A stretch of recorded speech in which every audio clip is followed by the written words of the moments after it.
Iggy Peck, architect. Young Iggy Peck is an architect and has been since he was 2, when he built a great tower in only an hour with nothing but diapers and glue. Good gracious, Iggy, his mother exclaimed. That's the coolest thing I've ever seen. But her smile faded fast as a light wind blew past, and she realized those diapers weren't clean. Iggy, my son, what on earth have you done? That's disgusting and nasty. It stinks.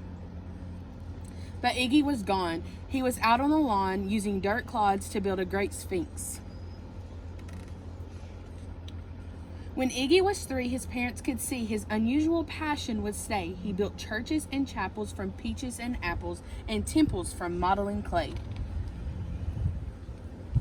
At dinner one night, to his father's delight, Iggy got a bright gleam in his eye, and out on the porch built the St. Louis Ark from pancakes and coconut pie. Dear Ig had it made until 2nd grade, when his teacher was Miss Lila Greer. On the very first day, she had this to say: "We do not talk of buildings in here. Gothic. I couldn't care less about buildings, ancient or new," she said in her lecture about architecture. That it had no place in grade 2. That might seem severe, but she was sincere, for when she was no more than 7, she had a great fright at a dizzying height in a building so tall it scraped heaven. On an architecture tower of the 95th floor, young Leela got lost from the group. She was found 2 days later in a stuck elevator, eating cheese with a French circus troupe. After that day, it's quite safe to say she thought all building lovers were nuts.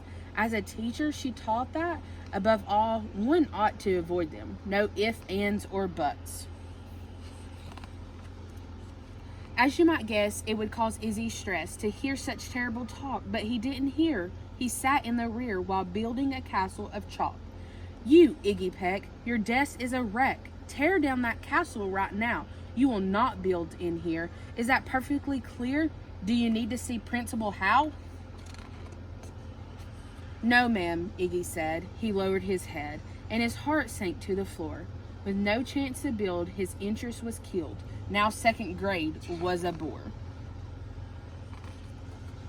After 12 long days that passed in a haze of reading, writing, and arithmetic, Miss Greer took the class to the Blue River Pass for a hike and an old-fashioned picnic. They crossed an old trestle to a small island nestled in the heart of a bubbling stream. But they no sooner passed than the footbridge collapsed, and Miss Leela Greer started to scream, "We're trapped in here! Oh my! Alas, kids, goodbye!" Her eyeballs rolled back in her head. She dropped to the ground with a vague groaning sound. Luckily, fainted and not dead. The class was amazed. They stood there quite dazed, uncertain of what they should do. But one bright young man was off hatching a plan, which started with Miss Leela's shoe. Soon each lad and lass there at Blue River Pass was working together as one.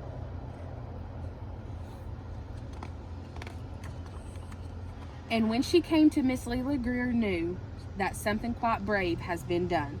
She looked in the air and saw hanging there a structure with cables and braces, and on the far side, beaming with pride, were 17 smiling young faces.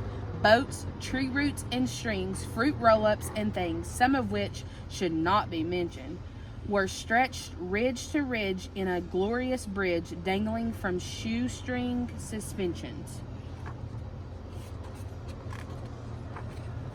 It all became clear to Miss Leela Greer as she crossed that bridge over the stream. There are worse things to do when you're in grade 2 than to spend your time building a dream.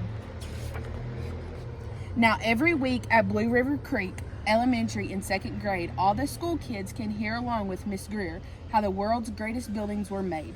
The weekly guest speaker in t-shirt and sneaker talks of buildings from Rome to Quebec. Of course, he's the guy who builds towers from Pi. That brilliant young man, Iggy Peck. The end. Okay, you guys can, there are task cards that you can make things out of, anything that you have in your home. So the first thing is you can make a tall tower, just any tower out of anything that you can gather at home: crayons, pencils, pillows, books, anything that you may have that you can think of to create a tall tower. Or you can make a blueprint of your school, which you can get pencil and paper and just draw a blueprint of your school, or what you think that your school should look like or would look like. Just be creative. Or you can make a blueprint for a new playground. So you can draw a playground that you would like to have at your school. Anything creative, just like Iggy was.